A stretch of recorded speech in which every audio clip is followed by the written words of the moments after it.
2020 मसीहा फेब्रुआरी 13 तारिख दिन नंदीघोष जन्मलाभ करथिला। तेणु नंदीघोष को एबे 5 वर्ष पूरी बहुत खुशी दिन आम सेटा तार ठीक मोर आज मन अच्छी मो वक्तव्य कहूली तार ठीक 21 मास पर आमर खबर कागज सकाल जन्म नहीं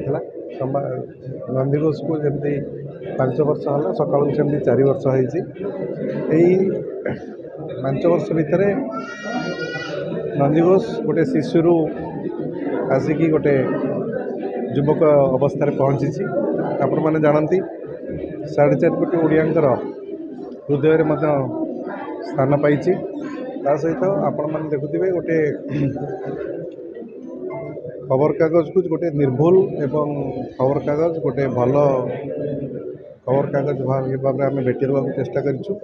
सहित नंदीघोष टीवी जमी न्यूट्रालिटी मेंटेन कर समस्त आगू को जीव एवं यही समय भितर नंदीघोष टीवी और सकाल पाठ्य आदृत बहुत लाभ करी समस्त जानते से व्यक्तिगत भाव में बहुत खुशी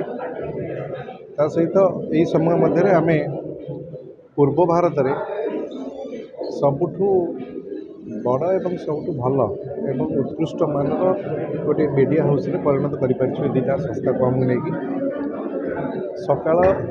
साइमल्टेनियसली बर्तमान आम 4टी जगह प्रकाश करुँ भुवनेश्वर में तार उन्नत धरणर प्रिंटिंग मेसीन सहित कोरापुटर जयपुर जाजपुर पाणीकोइली एवं संबलपुर 4टी जगह एकाठी आम प्रकाश करूँ सहित भुवनेश्वर आप जानते नंदीघोष सकाल निजस्व समस्त बिल्डिंग अच्छी बहुत दक्ष आ बहुत आमर ओडिया सांबादिक जगत जो मैंने सबुठ भल सांबादिक अच्छा अन्य स्टाफ अच्छा से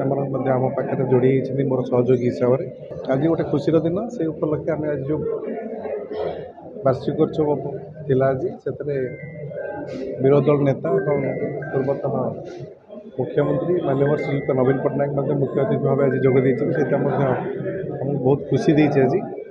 तेणु ये अवसर में आपण बहुत बहुत शुभेच्छा और अभिनंदन।